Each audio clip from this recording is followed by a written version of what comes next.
Good evening, everyone. It's 6:30. I'd like to call the Select Board meeting to order this evening. Welcome, everyone, both here in the room and online. If you are in the room, we ask that you sign the sign-up sheet so we can keep track of who's here. And we will know who's here on the call as we keep track that way as well. All right. First thing on the agenda this evening is the rules of procedure. That's just to let everyone in the room here know that we have a copy of the rules of procedure here tonight. Good, that's good, we're making headway. They're there for folks to read. The main thing that I want to just say about the rules of procedure tonight are that we welcome everyone. And these rules of procedure are used so that we can invite the community's engagement in tonight's meeting, both here publicly or physically, you might say, and online. There are certain rules about how we do that, but we'll go forward and hopefully everyone will participate in the most civil ways possible. All right, the next thing on the agenda is the third item called welcoming of the public. And the first item on the agenda to talk about there is with the Select Board. I'd like to just talk about the community comment period protocols. Right now, we're just kind of mixing and matching how people make the comments. We don't have a system in place for making sure that it's tight and fair and time-oriented for first come, first serve or recognition.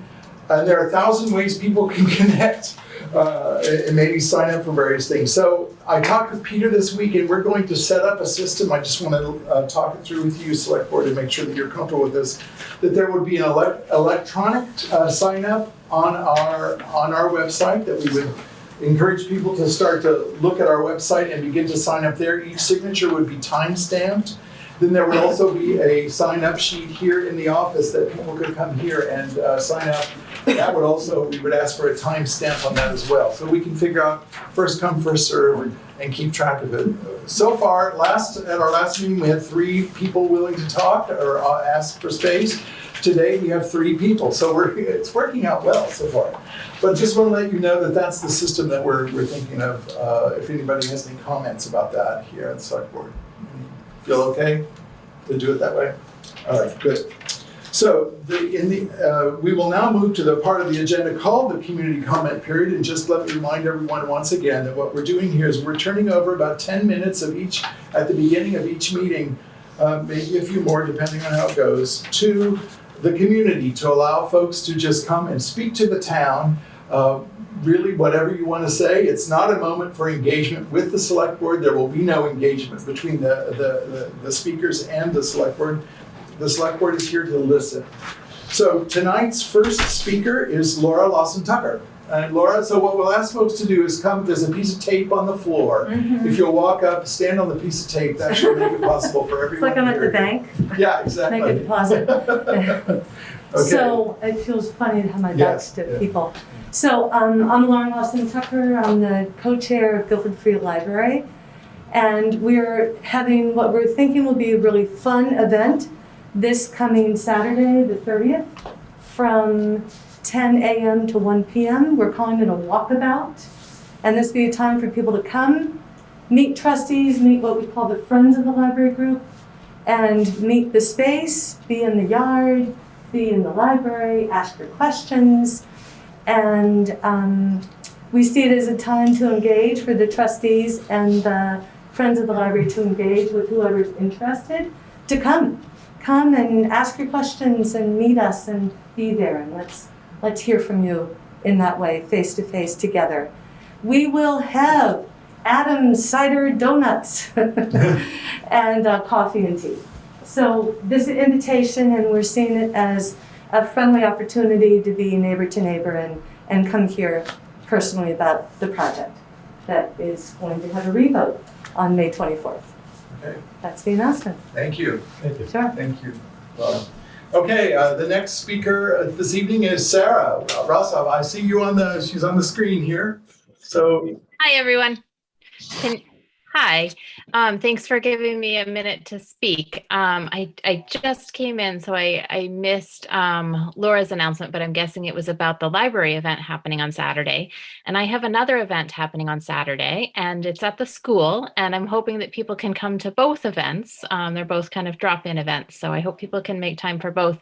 My event is called Day in the Dirt, and it is a chance for community members and students and staff of the school to come together and work on school garden projects and get the gardens ready for the kids to plant our crops.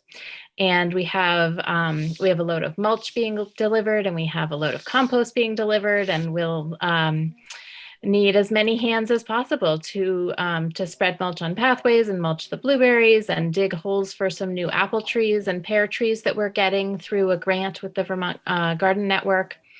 So we have lots of fun projects to work on. I will have snacks. I will make it fun. There will be people of all ages, and everyone is invited. And if you can email me with questions. Let's see, I'll put my email in the chat. And you can also find more information. I've posted it on Front Porch Forum and the Guilford Facebook page. And if you go to the Vermont Garden Network website, our event is listed there. The event is being organized through Vermont Garden Network, but it is to benefit the Guilford School Gardens, where the kids, all the kids in all grade levels work in the gardens, and they will plant crops this spring that they will harvest in the fall. So the kids do most of the planting, but it's really helpful to have a whole bunch of hands on deck to just get the gardens ready for the spring. So we will be there Saturday, April 30th, this Saturday from 9 to 12. And you can drop in anytime during that time. If you have shovels, that would please bring your shovels and any gardening tools that you particularly like. And if you have the capacity to bring a wheelbarrow, that would be really helpful too, but we'll make do with what we've got. So that's my announcement. I'm happy to answer questions now or via email. All right. Thank you, Sarah. Thank you. Nice to see you. This sounds wonderful. Okay, next up is Leslie Malone. And Leslie, I'm afraid that I don't have the technology capacity to show your beautiful photos right here. Otherwise, it shuts up the screen here. So, That's fine. all right, maybe I'll show them up later. Please excuse my voice. I'm getting over a cold. This is scripted. I have to read it. Hello, my name is Leslie Mallowan, and I'm a Cub Scout Pack 447 committee member and currently a Boy Scouts of America Calvin Coolidge District Council Communications Chair as well in Vermont, as well as a town auditor for Guilford. Saturday, May 7th at the Brattleboro Subaru, your local Cub Scout Pack 447 will be participating at Green Up Day, Vermont from 9 a.m. to 2 p.m. The Cub Scouts are handing out trash bags to volunteers for collecting litter and holding a can and bottle drive as a fundraiser event. While you are cleaning up the roads and streets of Vermont, you can drop off your 5-cent recyclables at the Brattleboro Subaru location all day, at least till 2 o'clock. Or if you choose, you may drop them off at the Putney Redemption Center anytime and mention proceeds should go to Pack 447. We're on their list. The money raised will in turn be used for Pack 447's camping, other scouting activities such as hiking, fishing, community service projects, museums, and membership fees. The pack has grown rapidly, and we're always looking for volunteers as well. The Scouts hail from many local towns, including Guilford, such as Brattleboro, Putney, Hinsdale, all around. We've been very active this year. We've survived and thrived the Klondike Derby, ran an exciting annual Pinewood Derby car race. That was awesome. Toured Rescue Inc. and learned about first aid. And we're now busy prepping for summer camp up at Camp Norris and planning our upcoming stewardship project in conjunction with the Guilford Christ Church Cemetery Association. So we're excited about that. This Saturday also, we'll be at Weatherhead Hollow Pond between 10 and 12 with the game warden for some fishing fun. Anyone interested can drop in and see what scouting is all about. So fundraising is crucial to the pack. So please consider delivering your 5-cent recyclables on Green Up Day at the Brattleboro Subaru at 1234 Putney Road. Or reach out to me privately for other delivery or donation options. And thank you for your time. Thank you, Leslie. Wonderful. This is wonderful. All right, folks, thank you very much. That's the community comment period for today. Select Board, are there any changes to the agenda order this evening? No. Okay, thank you. Next would be the approval of the May 11 minutes. I motion to approve those minutes. Is there a second? A second. All right, Rusty, thank you. Is there any discussion? Oh, well, I'm sorry that I'm not a professional minute taker, but I did the best I You could. did a good job. Yeah, you did a good job. And I will note that this evening our minutes are being taken online by Sheila Morris. So we're relieved of that responsibility. You are relieved of that responsibility. Thank you. All right, let's see. We have to vote on We it. have to vote, yes. I think I'm going to be safe and take a roll call, even though we're not hybrid at this point, but the meeting is hybrid, so I think we'll do it. So, Richard, Aye. it's nice to have you back in the Thank room, you. Richard, yes. I'm glad to be here. Michael. Aye. All right, Rusty. Aye. All right, Brenda. Aye. And Zon says aye. All right, thank you for that. Updates and discussions is the next thing on our agenda. Dan is not here, and he didn't call me today with a report. So how about if we just assume that no news is good news, all right? For the highway report. Zon, Yes. I hate to interrupt, but this is about the minutes. I believe you said you were asking for approval for the May 11th minutes. I thought maybe I misheard, and then I saw somebody else in the chat said, did he say May 11th? So I believe you meant April 11th. I did mean April 11th. Do we need to revote, do you think? No, just correct it. I would say just get it in the record. So All right, Sheila, I hope you'll correct that for us, please. Thank you very much. Good heavens. Yes. We really do need a select board auxiliary, and I think we have one. Thank you all very much. All right, thanks for the note there, Virginia Ray. All right. Okay, next up on the agenda is, as we will go through the year, there will be at every one of our select board meetings, there will be an update from one of our commissions, one of our committees, perhaps a note from one of our associated organizations, and even from our representative to the legislature. So tonight we have we'll be talking with the Conservation Commission with a report from Linda Hecker and Bill Jewell. So Linda, there's Linda. Yeah. Okay. Hi. Good. Well, hi, everybody. Yes, I'm here with Bill Jewell. And before we give our report, I would like to publicly acknowledge and thank Bill Jewell for his really many years of service. It may be a little known fact that Bill was one of the original instigators of the Conservation Commission. He helped found the Conservation Commission back in 2000 with John Christensen and Fred Humphrey, and he has been an incredibly important, valuable member of the committee because of his expertise in conservation issues and because of his devotion to the natural resources of Guilford. So I'd like to do that. Bill and I are going to share the report. It's going to be brief and just a bunch of bullet points of the main things that we are currently doing and have been doing for the last year or so, and which we intend to do over the next couple of years. And the first item is that we are finalizing and formatting and disseminating the natural resource inventory, which has been in the works for 3 years. Now it's the naturalist, Patty Smith from Beek is leading that, but it will be a resource for everybody in town. We have been reviewing the brand new AVIC, and that stands for Association of Vermont Conservation Commission's handbook, which is a wonderful guide to best practices for conservation commissions so that we could evaluate our practices and protocols and make sure that we're doing the best job that we can and the most efficient job. And we're making a commitment to instituting strategic planning, that is 3 to 5 year planning, kind of the long view, to make sure that we can adequately address all the actions that are assigned to us in the town plan. We are, educating ourselves by attending many webinars, Wyndham Regional Commission events about the multiple pieces of legislation that impacts our work in town plans, such as Act 171, which is about forest fragmentation, and the new elements of the statewide climate action plan. It's important for us all to be well informed, and we're doing our best on that. We are working to maintain the carriage trail in the Weeks Forest, which we established a few years ago.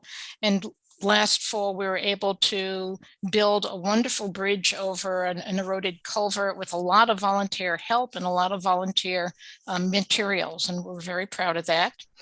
And we continue to work with the road crew and the Recreation Commission on handling invasive plants. And we recently begun working with the road crew about potential beaver road conflicts. And we're very happy to say we're on the same page as Danny and the road crew about how to handle beavers if they start to plug up the culverts. And now I'm going to turn it over to Bill for a couple of other items. Bill, can't hear you. Can you unmute him? I think he's on it. It says he's not there. All right, can you hear me now? There we go. Yes. Thank you. Okay, thanks there, Linda.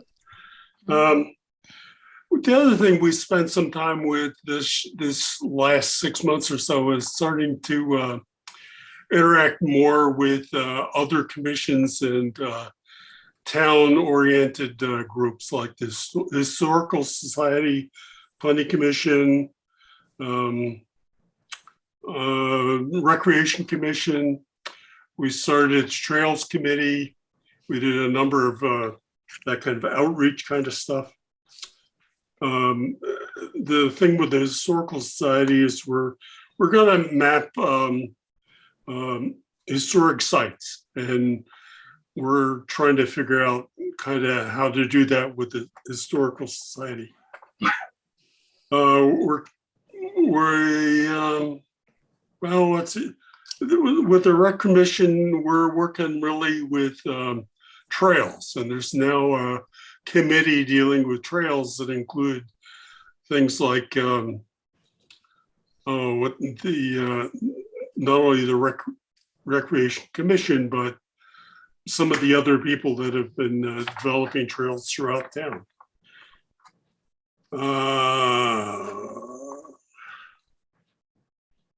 And communications. We're starting to, one of the things that we learned from the AVAC handbook is that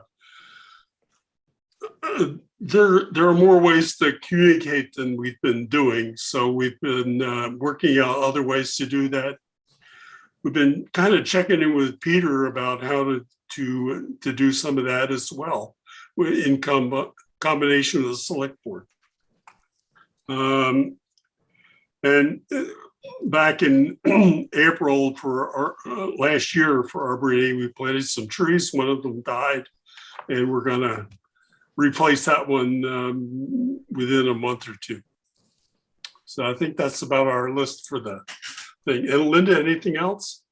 No, I think that's good. I mean, we're always busy. Good. If it were possible, Linda, there's a request on the chat. If it were possible to drop a link to that handbook into the chat, if that's possible, then we could have a record of it and get it to folks who've been asking about it. Okay, let me see if I can look that up. Hold on. All right, okay. I'll try to do that. All right. Are there any questions from the select board about this this update? Good work. Yeah, a lot of good work. I'm excited about the notion of the interactions with other groups in town. I hear that from other commissions as well, and also the notion of communications, very important. So it's good. Thank you. Thank you. Any comments from the community other than the ones that came up on the chat about? Okay. Thank you all very much. Yeah, I mean, one of the things that's really been nice is to see how spontaneously our commissions can collaborate on things that are both really serious and really fun. And I think that there's a good balance of hard stuff and enjoyable things. Great. Thank you. All right, so now we'll go to the portion of our meeting, old business. These three items are things that have been in front of the select board before, and we're moving them to action this evening. The first one is the ARPA Advisory Committee appointments. The select board had made the decision that in order for us to move forward with the ARPA program, the federal funding from the American Recovery Plan, we would appoint a committee of Guilford citizens to help the select board make some decisions and go through various processes. So Miranda's going to speak to that. Yes, and so I wanted to, should I present the names first or present it as a motion and then have okay. So I move the select board that we appoint the following volunteers to our ARPA Advisory Committee. That's Patricia Bullock, Jamie Durham, Julie Holland, Dan Calais, and Vicky Sterling. Is there a second? I second that. Thank you. Good. Comments?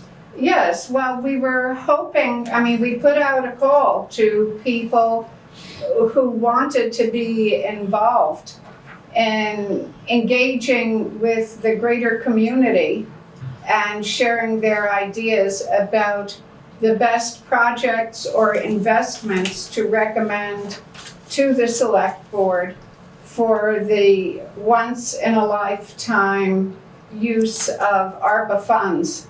And we were very gratified that a diverse group of Guilfordites came forward and volunteered.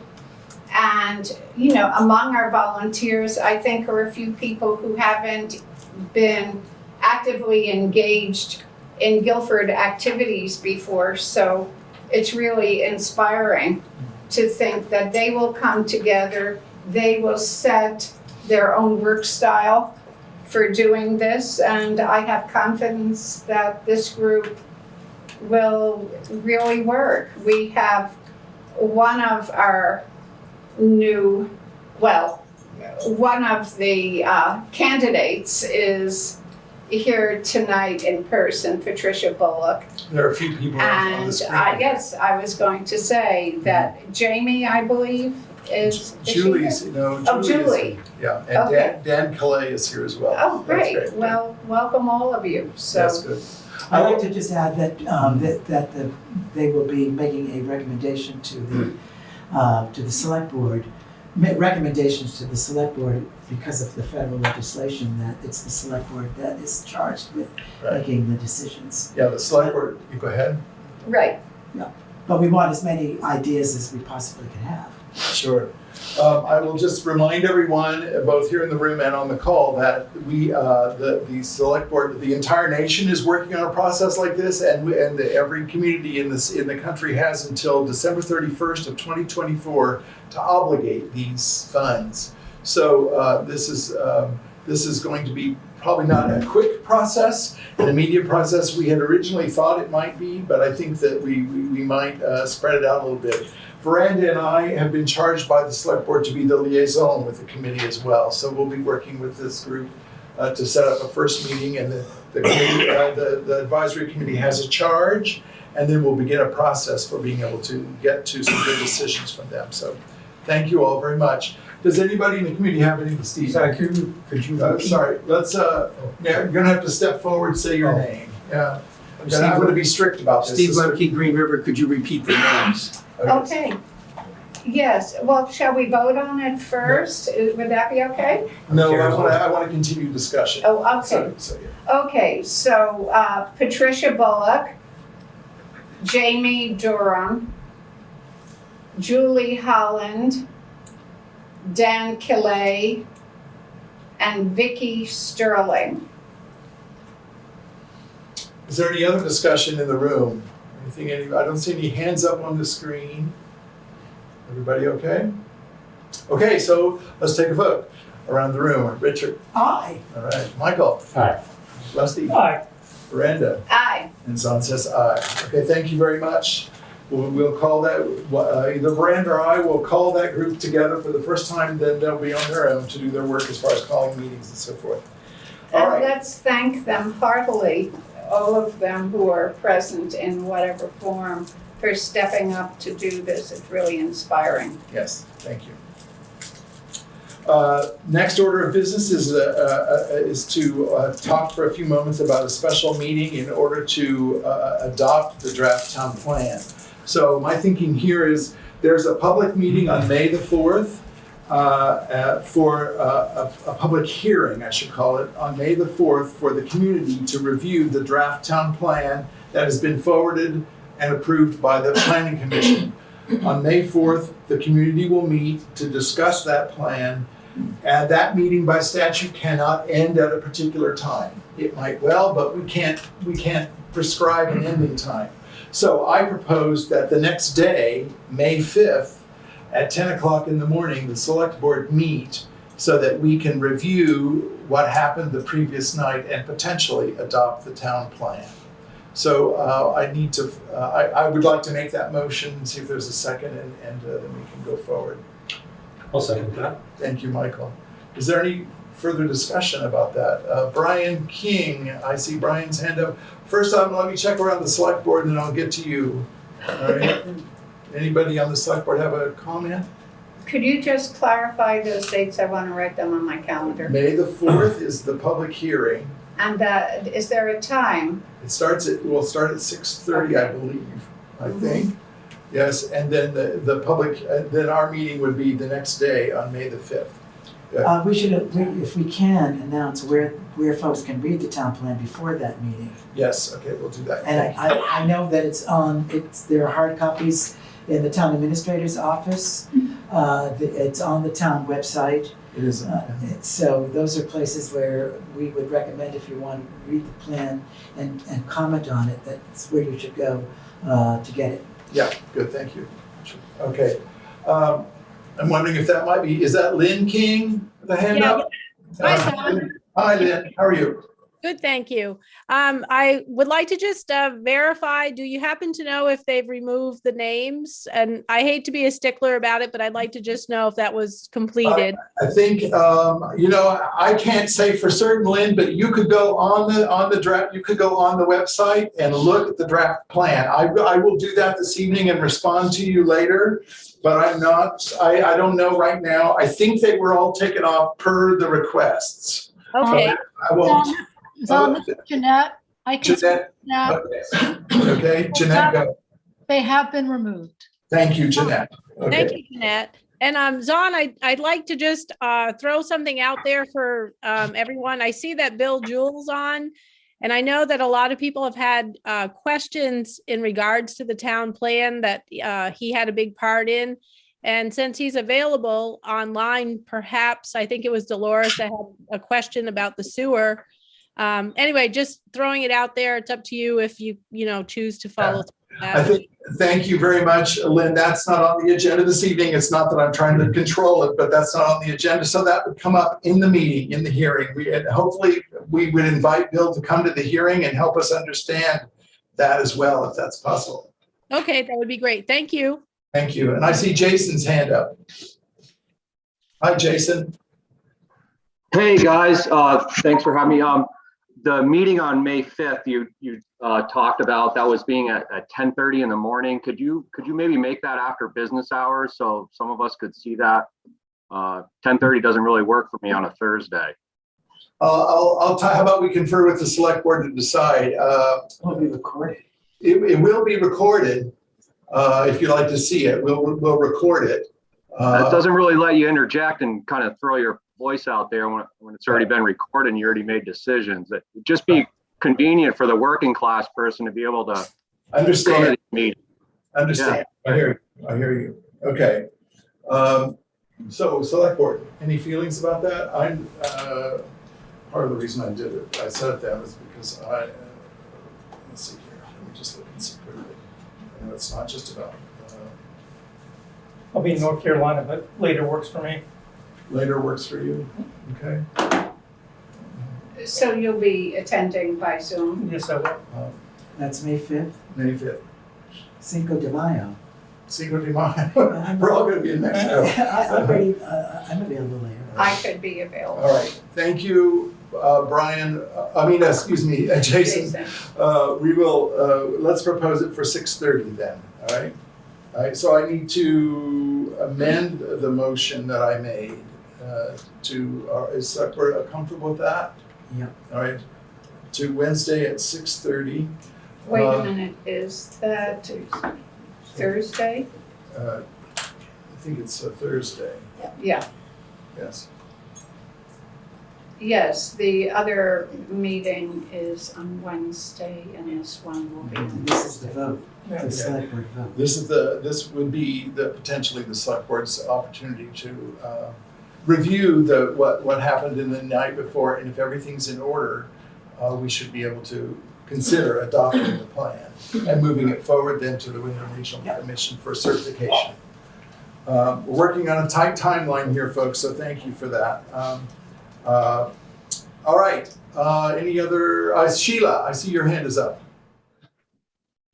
Yeah, I just wanted to note that the time for commenting on the town plan is the night before.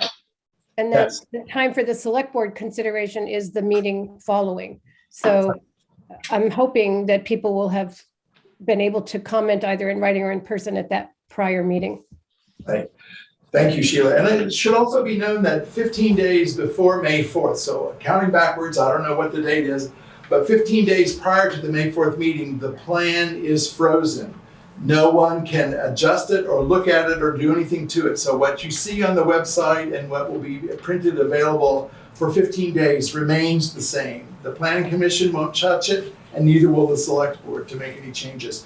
Then we'll have the hearing on the 4th and a potential adoption on the 5th, and then it would go to the Wyndham Regional Commission for certification. Can there be any changes on the 4th? Excuse me. I'm sorry.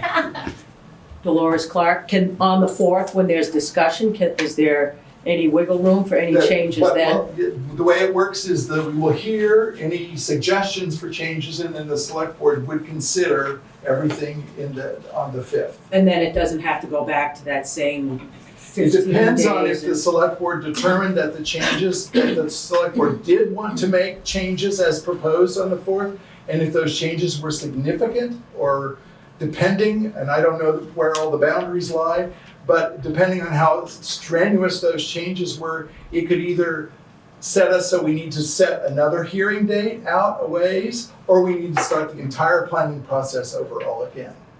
Those are our two options. We have three options: move forward, reset a new hearing date, or start the entire planning process over again. So that's what the Select Board will be considering on May 5th. As well as whatever notes come from that May 4th meeting. Is that clear? Clear enough? Yeah, all right. Any other, Jason? Raise your hand. Last meeting, Jeanette had mentioned if there were no substantive changes, then we wouldn't have to go right back to start over. Would removing the sewer element from the plan be considered a substantive change? I actually don't know that right now. Maybe Jeanette knows and can speak to that.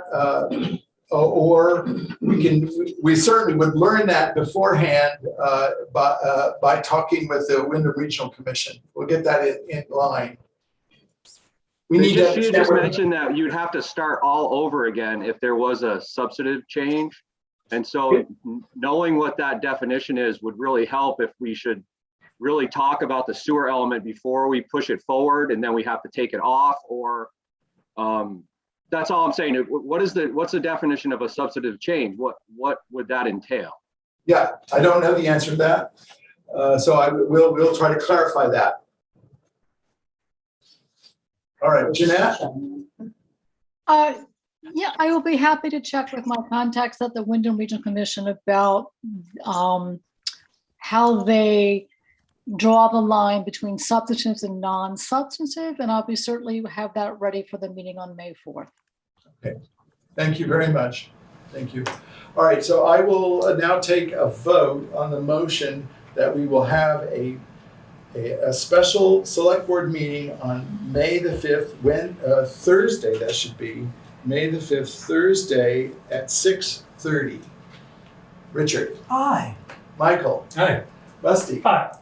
Miranda? Aye. And Zahn says aye. Thank you very much. And so will this be an entirely online meeting? No, it will be a hybrid meeting like this. Okay. Yeah. Do we need to vote on the public hearing date as well? Or That's what's coming next. Oh, no, the public hearing date has been set. We already set that. We set that on May the 4th. And that will be operated by BCTV. No, I'm jumping. I don't know how that's going to be operated. I'm jumping. I'm mixing things up here, as my wont is.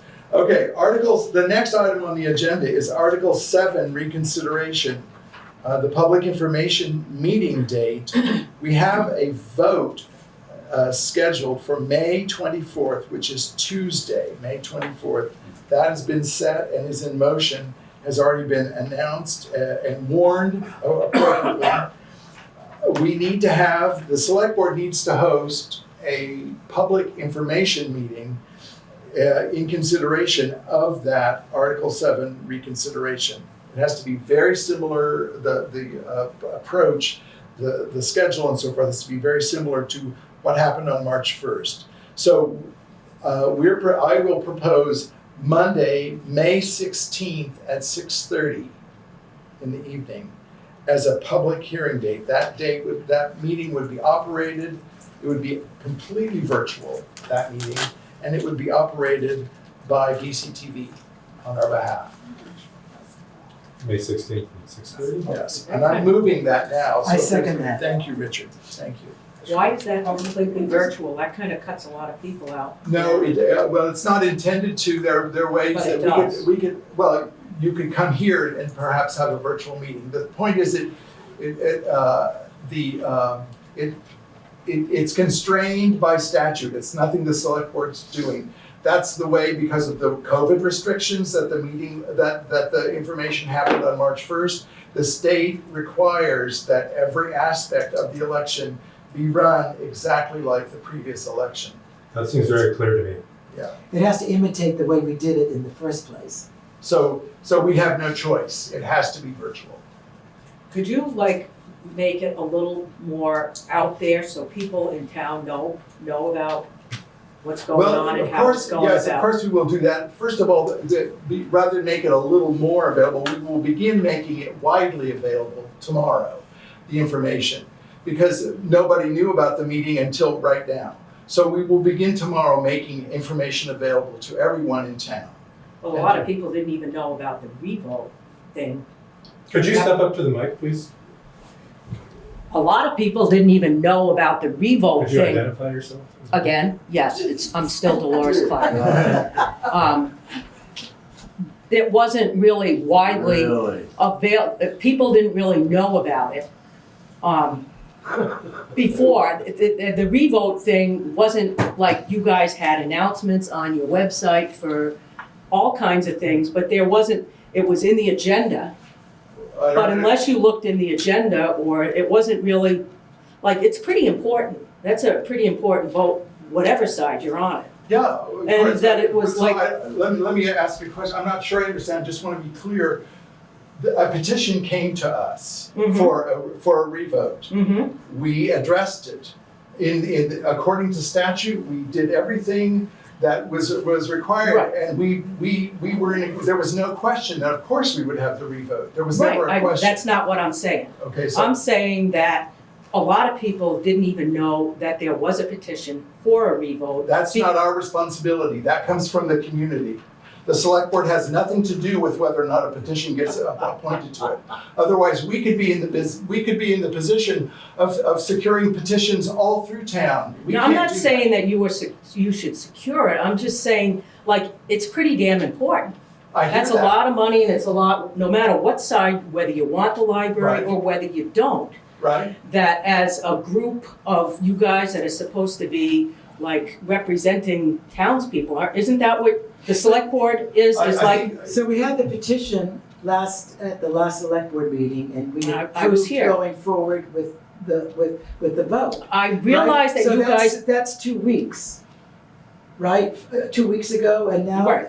and now the vote is scheduled for May 24th. I know all of that. All right, and now tonight we have scheduled the information meeting for May 16th. So now, all of this information, in the best way we can, will be promoted throughout the town. So I don't see where the information is now gonna start going, because this is where the dates have been set. Mhm. So So you don't think it was really like, that it would have been a good idea for everybody to know what was going on To in know this very what? To important? know what? Please, To know what? To know that there was a petition to re-vote. But we didn't know it until it came forward to We the. didn't. I know that, but there was like, that's been a month, at least a month from when you guys got the petition to now. That's what I'm just saying, there was no information. We hear, about Green Up, we hear about Peter has nothing to do Rootfield. with the No, we select board. hear, it's on, the announcements on the website, we hear Peter Root is sick. We hear whatever it was last week, announcements, but there was no announcement about that. And I'm just saying that it seems like it was very important for people to know what was going on, that it should have been more widely known in town. And so what would be your suggestion about a good way for people to get to know about this? Mail it to every resident in town. A cost. You'd want us to spend the money to do that? I'm just How else, asking. yeah, I mean, if it gets people, issue. it's a very big issue. I believe you promised that last meeting you'd send out information to every resident in town. Where you're No, mailing. I think perhaps, I don't want to, well, we can talk about it, but I think what we have to do, and what we are doing, is sending out a ballot to everyone who requested a ballot in the March 1st election. That's happening for sure. We will be letting the community know about this information tomorrow, because in fact, the information is now all secured. We couldn't possibly have told the community about the dates for everything until I tonight. know you Tonight's our couldn't first- tell them about the dates, but you could have told them that it was an issue. Perhaps we could have. Yes, perhaps we could have. I don't know. There are a million issues that we could be talking to community members about. Are they all worth 1.3 million? That's not our concern, I think. I would say it that way. Maybe it's our concern. Howard Hoy.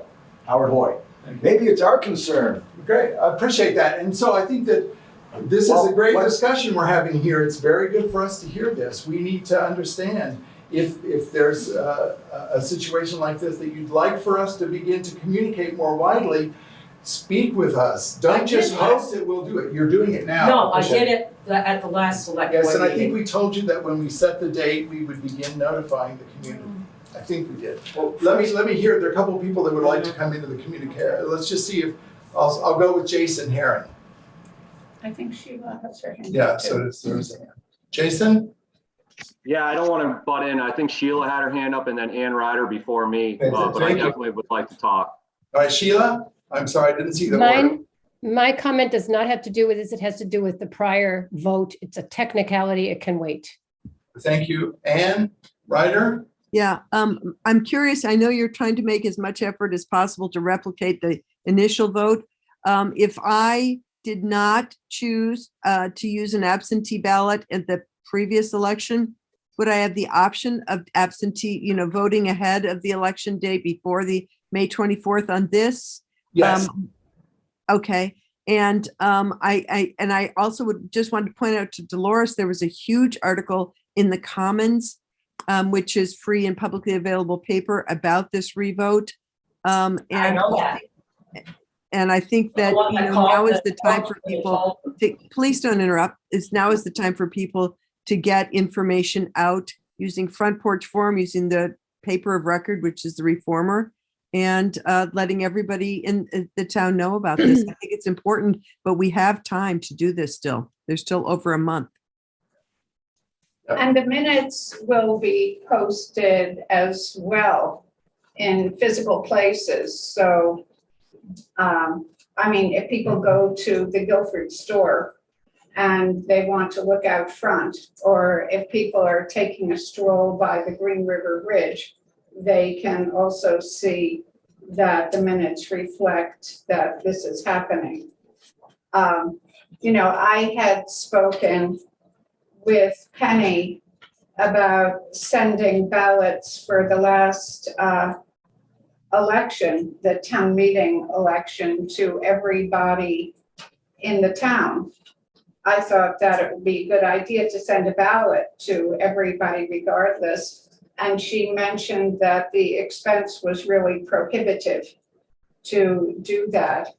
And I think that, part of our reluctance in sending a postcard about this would be the expense that we're charged with being thrifty. But if people feel that strongly about it, then perhaps we can reconsider. Well, we also didn't have the information till tonight to put on a post. Well, I'm Yes, talking about starting now. Yeah, so Dick, I want to respond to you and say that we will be sending out a postcard. Because that's required as of the last election. So we will do the same thing there. I'm sorry, I wasn't thinking correctly right there. Jason. Hey, so I guess something that, last select board meeting 2 weeks ago, we set a date for this. So I think with Dolores is probably just, why hasn't anything been said about that so far? But it's neither here nor there at this point. We're going to move forward from that. But what we're suggesting is that maybe the select board could have done a little bit more of letting the town know already, being that we've set a date. That said, I understand we're trying to keep this as mirror image as possible to the vote in March. But are you suggesting that the VLCT told you that you cannot have an in-person meeting? Oh gosh, Jason, I don't remember those exact words. What I remember is that we were told that every aspect of the election has to be as similar to everything as possible. And I asked a specific question about that, and they said, yes, the hearing must be conducted in the same fashion. I understand that, Zon, but are they telling you that you can't go above and beyond giving information? They're saying that, no, you didn't have an in-person meeting because of COVID, so we're setting it that you cannot go above and beyond. Because if they are, I'd like them to actually put that in writing, because that just doesn't seem to add up for me. I think we can have an in-person meeting. I don't think the VLCT is going to step in on us and say we can't have an in-person meeting, or we can have a hybrid. Thank you. I'll check on that, Jason, and get back to you and other folks about that. To see, that may be possible. I went with what they told us because that's what they told us. So, right, so will that be an action then, that you'll call the VLCT and you will confirm that with someone in writing, or are you just going to email? I have an email from them that has a lot of information. I won't take time to look it up now, but I will get familiar with that. And then if that's not in there, then I will call the VLCT tomorrow and get the record straight, and I'll send you a note. How about that? And it's just interesting. It's interesting that you made a very clear statement that this couldn't happen, and then we raised the question, and now you're not quite sure. So, hey, look, do what you got to do. But I don't think there's any problem with us having a hybrid meeting. I think the town really wants this. So I'd really consider it if I were. I was so clear because that's what I understood, and now you're questioning my understanding. So I want to go back and clarify it. So that's all. Okay. Yeah. Thank you, Tammy. Hi, Tammy Sargent, Creamery Road. You were saying you're going to mail a postcard out to everybody. Yes. Is there any way to include on that postcard a little clarification that this vote is going to be different than the original one, as far as what Richard Wazansky spoke about at the last select board meeting? Yeah. That's very confusing, that 2/3. Yeah. So if we could get clarification on that postcard that's going to everyone, so that it's clear. And I'll take just a moment to clarify here real quick, Tammy. Thank you for reminding me. The reason that has that part of the election, this one point I'm going to make next, is because it wasn't even engaged in the prior election. What I'm going to speak about now is happening because this is a revote. Okay, so we know that in the last election there were about 720 votes overall cast in the library vote. Maybe there were 680, something around 700, let's say. There were 15 more yays than there were nays. Now, when we revote, let's just assume that the votes are exactly the same. The overall number. The noes have to rescind the prior vote. The noes have to exceed the yeas, and they also have to make sure that the no votes are higher than 235 no votes. So even if there were, that would be no problem if we had the same turnout. But if the turnout for the election were much lower, there still would need to be this threshold of 235 no votes in order for the yes, the previous yes to be rescinded. That's statute. That has nothing to do with the select. So it has to be a percentage of what the no votes were last time. It has to be 67% of what the yes votes were in the prior election. And that number is around 235, it might be 234 or 232 or something like that. But it's in that ballpark. So that we'll do our best to clarify that. We also, that's going to be part of the information that we're putting out, apart from the postcard, just in general information on the website and to the paper of record and other information that we send out. But do you think it could go on that postcard that I'll you're make gonna mail out? an effort to do that. Okay. Yeah. Okay, thank you. Good. Connie. I'm Connie Burton, Weather Hollow Road. When you call to find out about whether we can only have a Zoom meeting for a hearing, can it be presented in such a way that, yes, that's the normal procedure, but because of COVID, everything's really abnormal now? So, Yeah. and the whole restrictions on meetings is totally different now than it was back before May 1st. I understand So what if you're it can just, if it can be I brought will- forward as maybe a special circumstance. Yeah, thank you. I will check with them and see. Thank you very much. And if you all will trust me to report back the answer that I find out, I will report what I learn, okay? Thank you.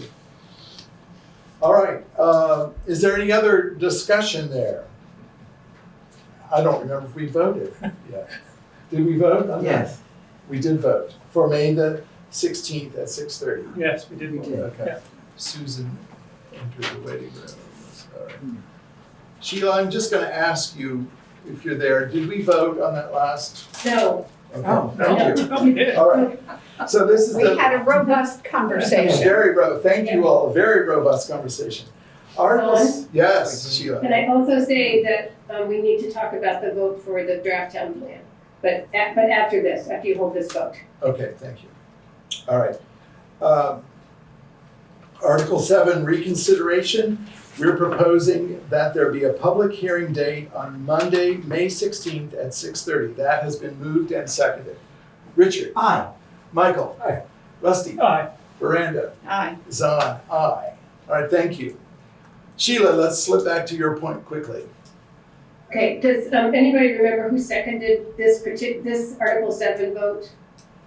I think it was Michael. Michael, okay. So on the town plan vote, you made a combined motion, Michael Bazan, that a hybrid public hearing be held on 5/4 at 6:30 for the community to review the draft public hearing with the select board, and for the select board to hold a meeting at May 5th at 6:30. No, I'm sorry, Sheila, that's not correct. The May 4th date has already been set and voted on at the last meeting. All we were talking about and all we voted on was the May 5th special meeting.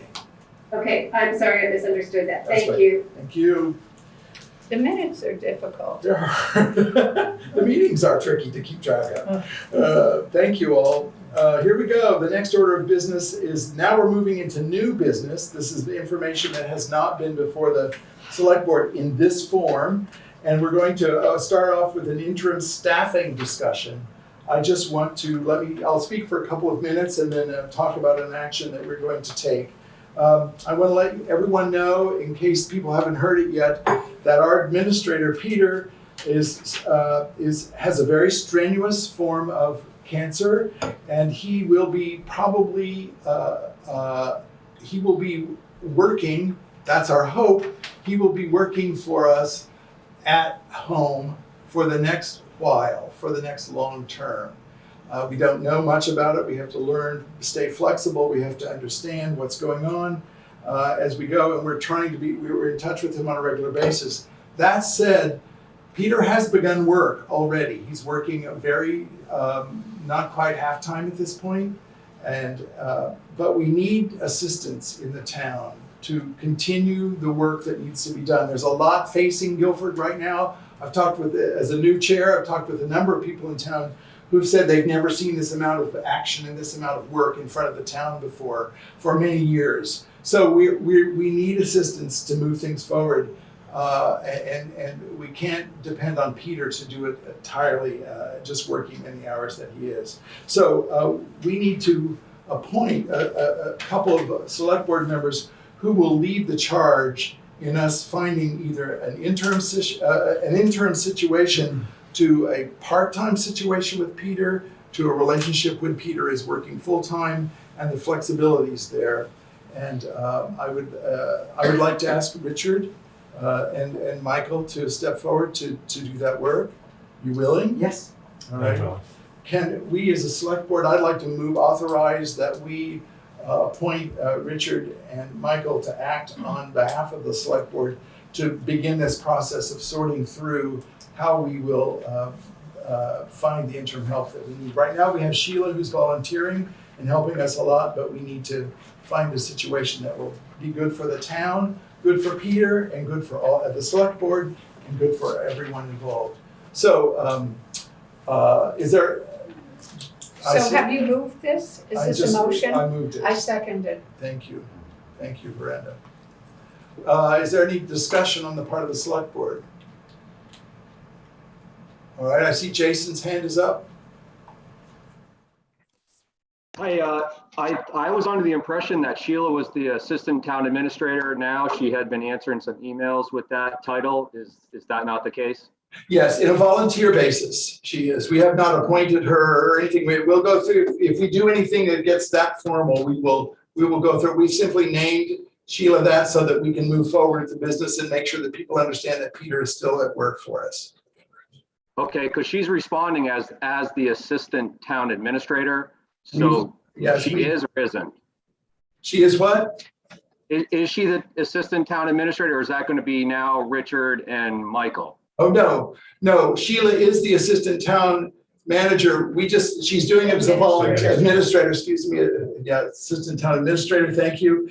We need to explore whether or not that will remain a volunteer situation, whether it becomes a paid situation, whether it becomes a consultant situation, or do we need to open it up to the community, all those kinds of considerations. And our job is to articulate the process of how to figure that out, not to become assistant town administrators. No. We're just going to look at the process of how we go about solving the problem. So why is that not the whole select board? Why is that just the two of you guys? Why Well, would you? because they're not going to be making no decision will be made. The select board will make all decisions. They're essentially doing research and homework, explorations into what's possible. There's a lot of insurance considerations that need to be brought. We need to talk with folks at VIII about finding. There are just a number of considerations. And we're chipping in and helping, so, trying to be helpful. So Gotcha. So we're asking select board members to do that work for us on our behalf, and then they'll bring a report back that we will discuss fully in front of the public, and everyone will have an opportunity to weigh in. And the way the select board works is that we share responsibilities, because there are a lot of them.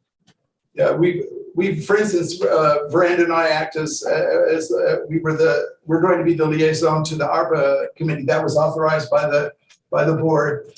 Rusty, for instance, is on the Finance Advisory Committee that was authorized by the board. So we have a lot of these kind of point situations. We can't do everything.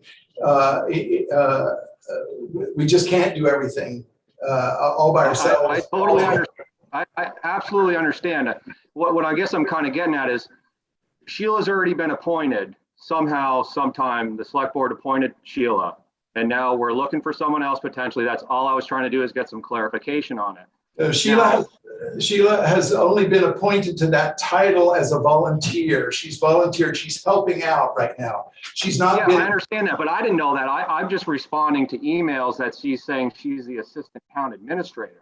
So that gives her certain credibility, certain access to things. So I just wanted some clarification on that. I'm not trying to be hostile here at all. Do Now, you feel like I also okay. understand, excuse me? No, I also understand that how busy you guys are. I mean, you're on a finance committee. I've been looking for documents for 45 days now that I still haven't got any answer from. And now Sheila's the town administrator, the assistant, we're looking for another one.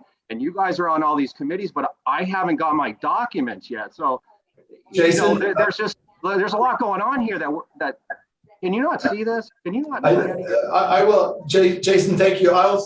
That's a little off topic. I will also just comment that in fact you have received the documents and you have received information from us about how to get, excuse me, I'll just say this, about how to get the information. You have come in and gotten some information and paid for it. There's a system, there's a way this works. That is an absolute lie. Yeah, it's an absolute lie. You know I haven't got those documents. It's an absolute Jason, lie. we'll be moving on at this point. I don't know that it's a lie. I think it's a truth. So I'm sorry. Well, that's what you think, but I've got the documents. I've got them sitting right here. I've got one document from Richard from 2022. I should have 5. You know it because I sent you an email, all of you this morning, explaining every aspect of it. So the fact you're saying that right now on this meeting is a clear lie, period. I'm sorry, Jason, it's not a lie. You can apologize all you want. I'm not, Jason, we're going to stop. I'll mute you if you don't be quiet, please. I have to offer decorum to the meeting, please. Thank you very much. Thank you. He's muted. All right. Thank you. All right. Whew. So let's vote on appointing Richard and Michael as the research team for the select board. Aye. Michael. Aye. Brenda. Aye. Zon says aye. And I just wanted to say to everybody here, we were in a crisis situation, and I feel exceedingly grateful that Sheila stepped up as a knowledgeable community volunteer. If you're finding that our motions are slow, we would be so much worse off if we didn't have somebody with her knowledge and dedication and at this point selflessness to do that job. And that's all I need to say. Thank you, Miranda. And I would be happy, I'll just say that I would be happy to talk with anybody, even Jason, if you want to stay after the meeting and talk about the situation that Jason was raising. There are some issues that he's claiming that are not correct to my understanding, and I'd be happy to explain what we understand. I won't take time now because it's not part of the agenda.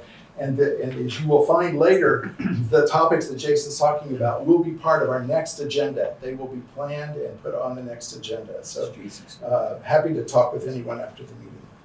All right, let's go on to the next item of new business, which is the appointment of a co-EMD. And I will move on recommendation of Peter, our town administrator, who has spoken with Jared Bristol, that in this particular crisis moment, that we appoint Jared Bristol as co-EMD, Emergency Management Director. Our town, any town, is free to nominate and put up as many co-EMDs as we would like. If you'd all like to be co-EMDs, come talk to me and we can probably arrange something about that. We should mention that Peter is the emergency management director. Peter is our emergency management director. That's why we are choosing to nominate Jared at this point. Jared and Peter have spoken and they have both agreed that this is a good way to go forward. So I would like to make that motion. I will second it. Thank you. Is there any discussion in the community, in the select board? All right. Steve Lemke, Green River. I think you should identify Jared Bristol as the fire chief. Thank you. Okay, that's not just a name taken out of a hat. Thank you. Yeah. Thank you very much, Steve. Of course, Jared Bristol, who is the director of the fire department here in Guilford, has stepped up. He stepped up as a volunteer in the first place and offered to help solve that problem. So he and Peter began speaking, and they determined that this was the best solution to go forward at this time. There may be other actions that we will choose to take at another time. We're grateful to Jared for choosing to do this at this moment. All right, and then we have a comment from Jason. I know there was a couple of people in the community that were concerned that Peter didn't live in Guilford and he was our EMD. is this maybe an opportunity to ask Jared if he would take on that role as a community member and take on that responsibilities, that being that he lives in Guilford, and if there was truly an emergency, that we would want someone who was actually a resident of Guilford responding to that? We'll have to talk about that in another time. This isn't the right moment, Jason. Thank you very much. It's not that I want to try to. Wait, why is it? You're talking. How is this not the right moment? What is the right moment to talk about emergency management when your emergency manager is out sick and can't be contacted? This is the time. No, it's we have an issue. He doesn't live in this town. Jared Bristol would be more than capable of taking on this role if he would be willing to do it. And he lives here. He'd have full support from everyone in Guilford to do it. Has Jared been approached by that possibility, and we could solve all this and be done with it, period? As I stated earlier, it's possible for any community to name a number of people as co-EMDs in the community. It's not vital. There's no statute. There's no requirement that we have one EMD, nor is there a requirement that the EMD live in the community that they are serving as EMD. We certainly would not have appointed. Peter if that were the case. If my memory serves me, no one stepped up when we were putting out calls for the emergency management director to take that volunteer position. And Peter said, I will do it as a I will do it with my town administrator job. Okay, thank you. Well, so I think that what we're faced with at this point is we plan to, there's a reason why we would have them both be co-EMDs, because it's they've talked it through. This was their suggestion and their plan. If there are members in the community who feel that we need to address the issue that we should not, against statute, be able to appoint an EMD who does not live in our community, we could talk about that then, but that has nothing to do with appointing Jared Bristol to the appointment this evening. So that's why I asked to move it to another moment. Okay. All right, so I'll take a vote. Thank you very much. Richard? Aye. Michael? Aye. Rusty? Aye. Miranda? Aye. And Zahn says aye. Thank you. So we will be in touch with Jared and with Peter about their appointment as co-MDs. Thank you.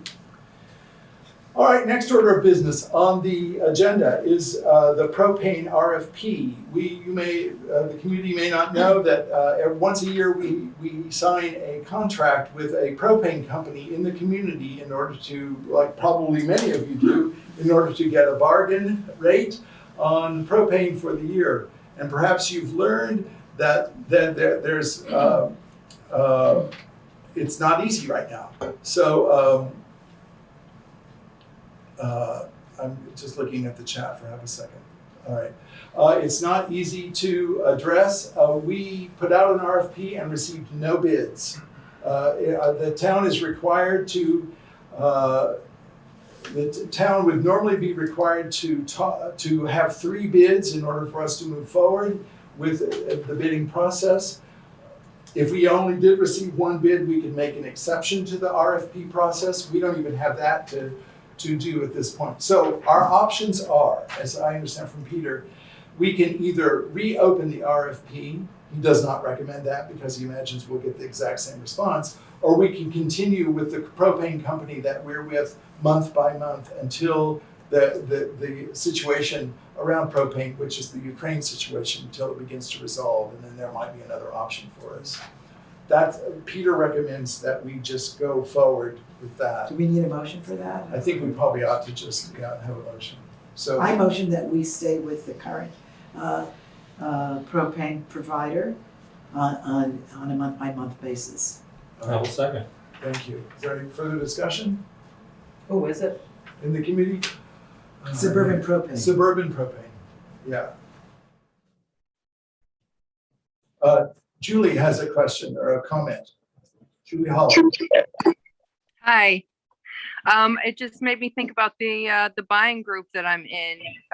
It is with Suburban, but it's through the Deerfield Valley. I'm saying that wrong. It's not. It's like it's Jim McDevitt. He has a buying group for propane, and if you look him up on the internet, Jim McDevitt propane buying group. Any member of the community can look him up and send him an email. And he takes a little bit of information as far as how much propane you use, and then he joins you into the group with a donation to Dover Valley Cares of like $25 or $50 maybe. And you're in the group and you save like half your propane expense. Hopefully that's still on with Okay. Cranes. Julie, say the last name again. Jim who? McDevitt, McDevitt, I think. All right, thank you. We'll forward that to Peter and see if there's anything we can, I'm not sure whether municipalities could, I just don't know. We'll investigate. Thank you. So does that mean that we could table it until we have further information? No, I think we will go with We need month the to month. propane. We need the Oh. propane, so I think we Oh, should. but on a month-by-month Yes, so basis? we that- will go- we can reconsider. Sorry, I just am composing myself. Yeah.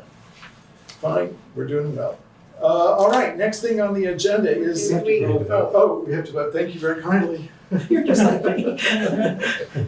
All right, thank you very much. Richard? Aye. Michael? Hi. Rusty? Aye. Miranda? Aye. And Zahn says aye. Okay. Okay. Now, the next thing on the agenda is the Playscape Maintenance, a request by Wendy Stone for the agenda, to be on the agenda. So thanks, if you'd like to step up and tell us a little bit, and then we can see what's up. Sure. It's nice to see you. Thank you. It's good to be here. I'm Wendy Stone from Sweet Pond Road, and this is Eric Jones, my husband, Sweet Pond Road. And we represent the Guilford Natural Playscape Committee. And I have some things to share and also a request. We were going to hopefully do a slideshow. I don't think we can because of the Zoom. Okay. Okay, well, we had a slideshow prepared, but we'll have to forego that for now. But I just wanted to express that it's such a wonderful location in our town, and it's a great opportunity for our community to come together. The Playscape is located on 70 Carpenter Hill Road, just behind the Broadbrook Community Center, up the road from the library and across the street from the Andrew Weeks Forest Trail, and beside the one-room schoolhouse. It is at the heart of Guilford Center Village. The Playscape was once an unmowed meadow grazed on by local cows from the Clark Farm. In 2012, the Anthonys generously donated the parcel of land to the town of Guilford for public use. In 2015, a group of Guilford residents, spearheaded by Andy Lofney and Michelle Frazee, put forth the vision for this parcel to become a community park. They procured the necessary approvals to do so, and on March 3rd, 2015, the town voted to approve the creation of a public green space, a natural playscape for educational and recreational purposes. It soon became clear that in order for this field to become a usable space, it would require mowing. With the generous show of support for this community efforts, Vermont Roadworks generously provided free mowing for the playscape in 2016 and 2017. Multiple volunteer work parties have taken place over the past 8 years, which have included efforts to remove barbed wire, clearing bramble, and improve access to the brook, all to achieve compliance with the safety recommendations set forth by the town's insurance agent. A volunteer playscape committee was established, and with oversight by the Recreation Commission to oversee the playscape development. There are currently 10 active members on the playscape committee, and additional community members are always welcome to join. With volunteer support from Ellie Myonin and CC4G, they provided picnic tables for the playscape, and they installed the log steps for the children, as well as the slide, and they purchased plants to go beside the road. At the annual town meeting day in 2018, the residents of Guilford voted to include the playscape on the list of town properties that are mowed. The town administrators clarified that the current mowing contract includes mowing and weed whacking, but not maintenance.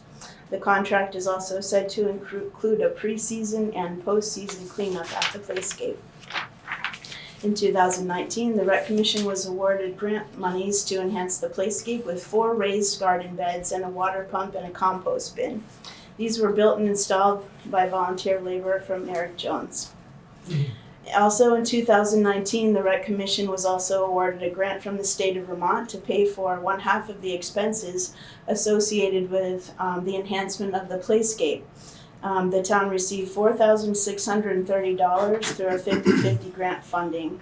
And the work that we accomplished was to install a parking lot, the installation of a loop trail that goes around the perimeter, and also the fabrication of a kiosk at the Playscape. The Guilford Rec Commission paid for the balance with the use of our reserve funds through fundraising efforts. The parking lot and the loop trail were installed by Bernie LaRocque and Sons in 2019. The kiosk was built and installed by Guilford resident Robin Frazee. And these enhancements to the Playscape have propelled the usage of the Playscape as an accessible gathering space for our community. The trail and parking lot have enhanced the Playscape to include opportunities for our community members to walk, to bike, to stroll, and to play. In January 2021, local educator David Sobel and academic David Sobel was invited to explore the Playscape and make recommendations to further promote place-based education. He has written extensively on the topic in books and in numerous articles, and he provides the Playscape Committee with a list of suggestions, some of which have been pursued and others which we plan to pursue. In 2021, the Playscape received a generous donation of materials and labor to create a sandbox, and this donation was received from D&E Tree Company as well as Bernie LaRocque and Sons.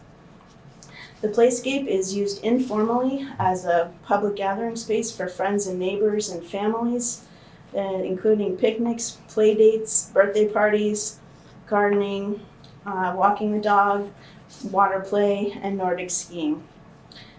Formally, the Playscape is used by the Guilford Rec Commission. We've hosted the Guilford Community Picnic there, Birth to 5 playgroups, annual Scarecrows at the Park event, and Nordic ski instruction. Guilford Free Library hosts their summer camps there. Guilford Cares hosts walking groups, which are now taking place every Friday. Guilford Central School has field trips and celebrations there, and the homeschool community meets there every Friday. And also the Neighborhood Roots is now hosting a little free pantry on site. So this brings us back to the request for the select board. The current contract to the landscape company only includes mowing and weed whacking, and it does not include any maintenance of the trail. Over the course of the past 2 seasons, the width of the trail has diminished from what it was once 5 feet wide down to 2 to 3 feet in some locations.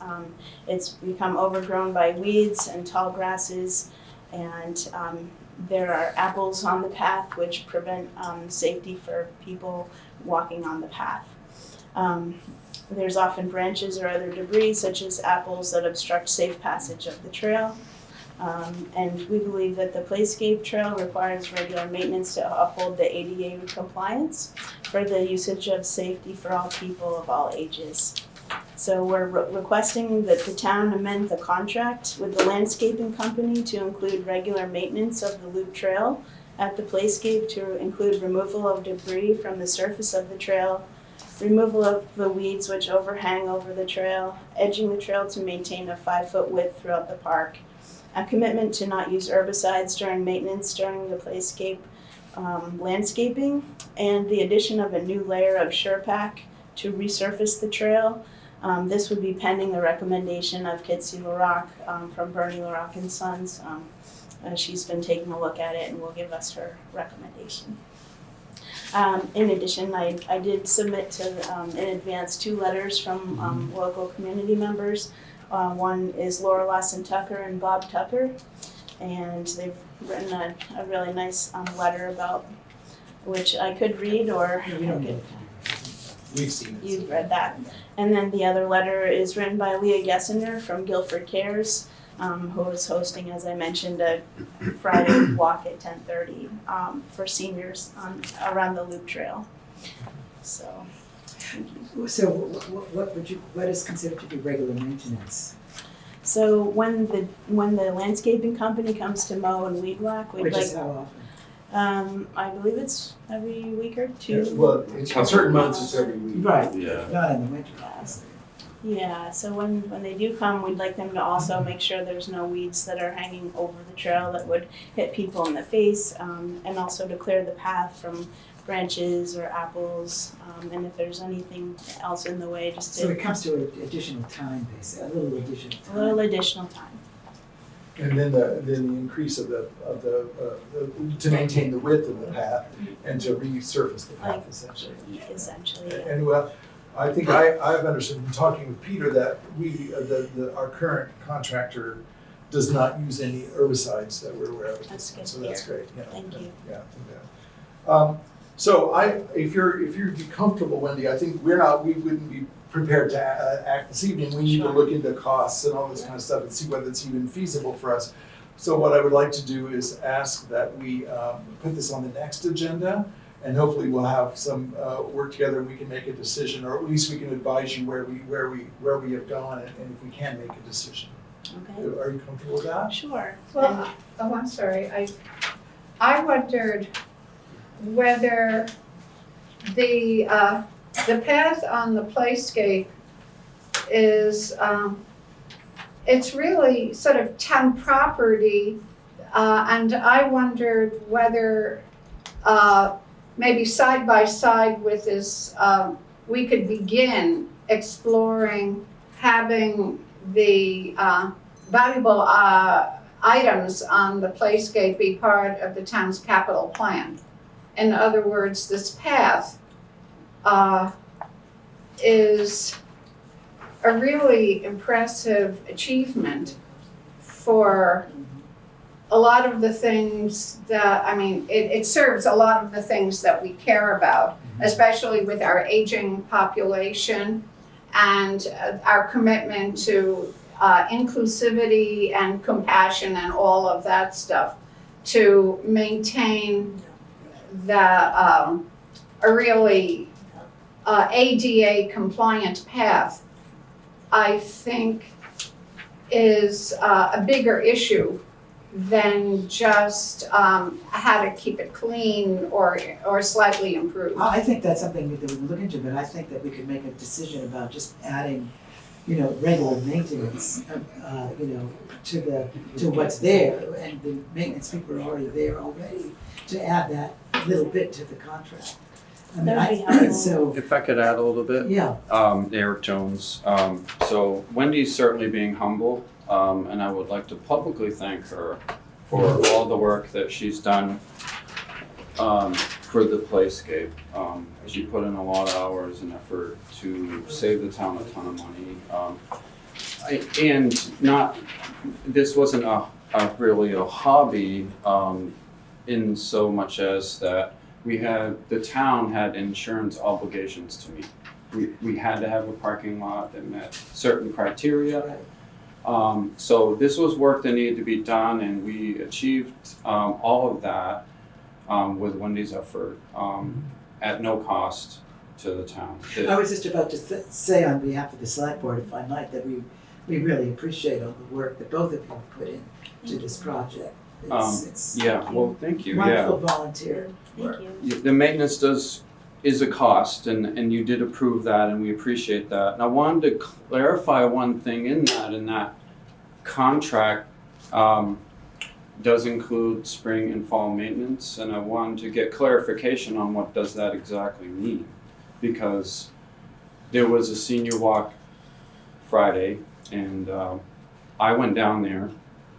I'm very busy, but I volunteered my time and raked that path. It still had tons of rotten apples on it. So I'm just wondering what end of year maintenance cleanup is, if it doesn't include getting rid of the stuff that's, there. We will check on that. Yeah, I'd love to, if we're paying for it already, maybe it's not being done. I don't know. I'd just like to have clarification, and if not, how can we adjust, how can we, possibly adjust it and or. All right. Yeah, well, I'm the liaison to the Rec Commission from the Select Board, and I will take on facilitating communication and just making sure that your concerns, our concerns, are accurately conveyed, and to see what's possible. And we can have this information ready for the next meeting, I'm presuming. Yeah, we'll hope to, yeah. All right, all right. Okay, thank you very much. Thank you both. Thank you Does very anybody much. have any questions or, I mean, I see that, yeah, Lynn has a comment here, it looks like. Lynn? Thank you. Hi, Zon, thank you. I've mentioned this before in the past, but since we're talking about expenses and things on the Playscape, I'd like to mention it again with new eyes and actually a new select board.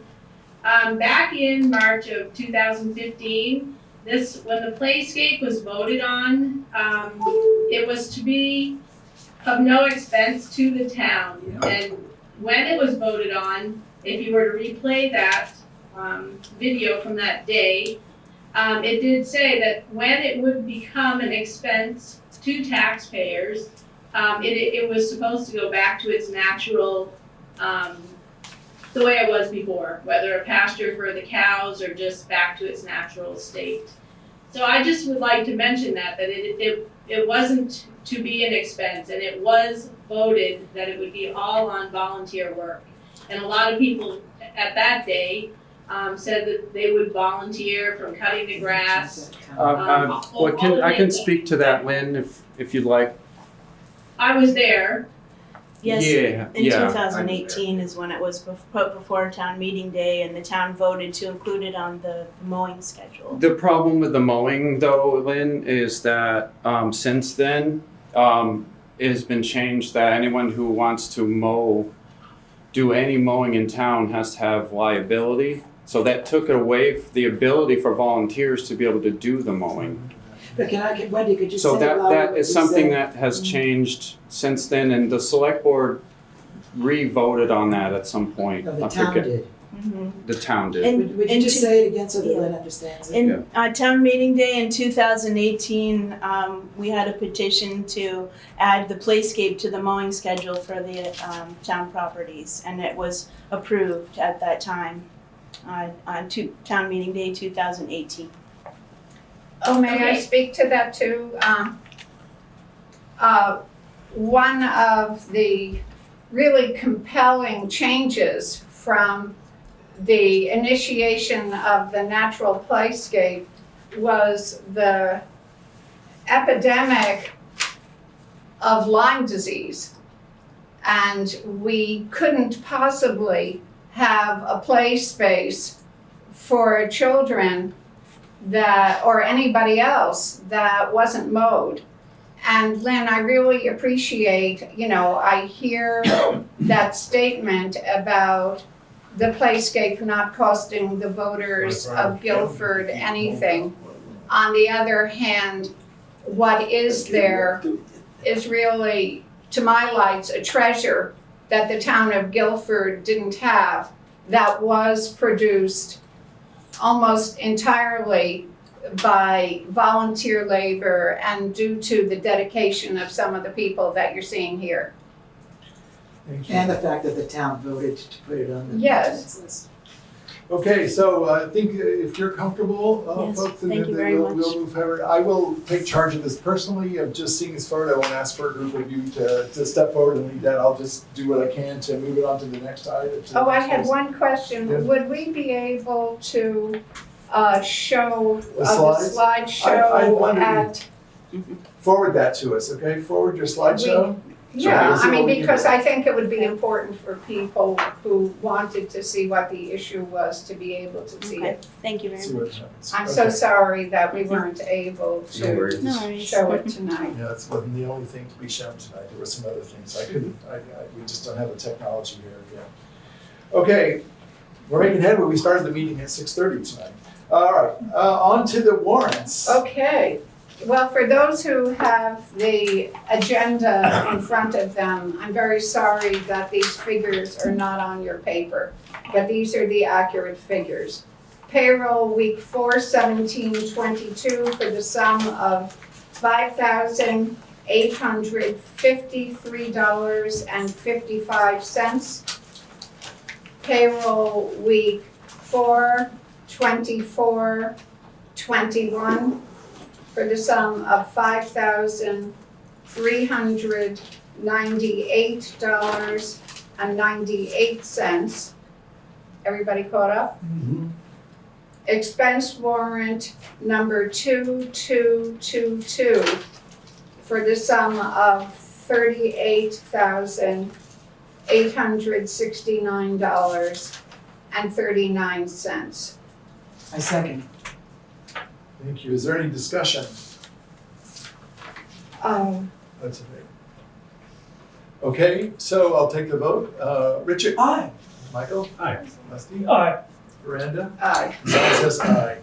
Okay, thank you very kindly. Now we move ahead to, is there any other business to come before the select board that I need to just remind everybody per our rules of procedure that it doesn't mean when there's other business that we can open the meeting up wide.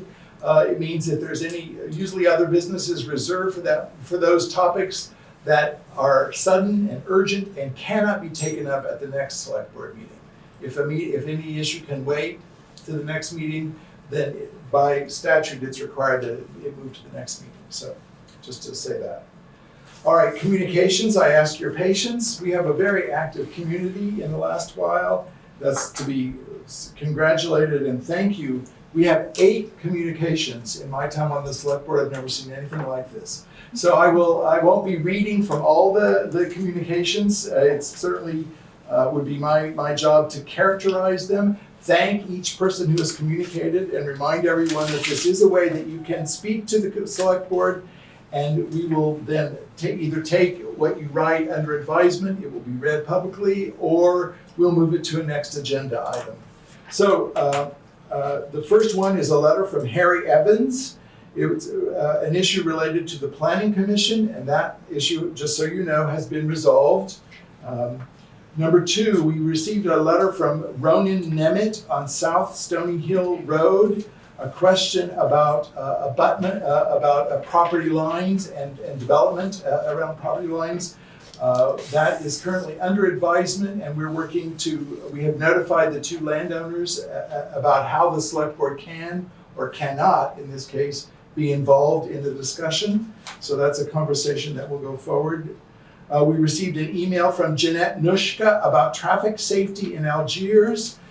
We are currently looking at very real, with Danny at the Highway Department, we're looking at the possibilities to respond to her request specifically. And I would like to just align these concerns about traffic issues, align those to the discussion that happened most recently at the Planning Commission about some other traffic safety issues. So there's still ongoing concern in the community about those. Thank you. We received a communication from Will Wonis about the Algiers Fire District number 1 regarding Vermont Housing Finance Agency. And I just want to say that that will be on the next agenda. Of course, wouldn't it do this to me? The next thing that I want to read, now I have to tell the computer who I am. It was sitting there the entire time. 1 second, please.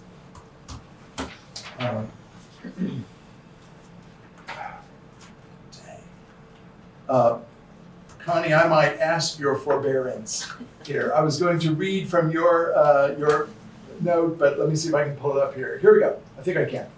All right, we received a note from Connie Burton about appointment of additional members to the Board of Civil Authority, and that topic will definitely go onto the agenda for May the 9th, per Connie's request. And I'll read a tiny bit of the document that she sent to us, just so people know what it's about. As the chairperson of the Guilford Republican Town Committee, and in keeping with Vermont statute, listed below, I won't read the statute, I am writing to submit 2 names for Republican representation on the Board of Civil Authority, commonly called the BCA. There is presently 1 Republican Justice of the Peace, Doug Hunt, who serves on the Guilford BCA, and her letter will propose that we add 2 more people to the Board of Civil Authority. So that will come up on the May 9th agenda. We have a note, we received communications, as you know, from Jason Herron per his conversation this evening regarding Public Records Acts. We received some more since our last meeting. That's an ongoing conversation. Again, I said I'm happy to talk to folks this evening after the meeting about that if they want to know.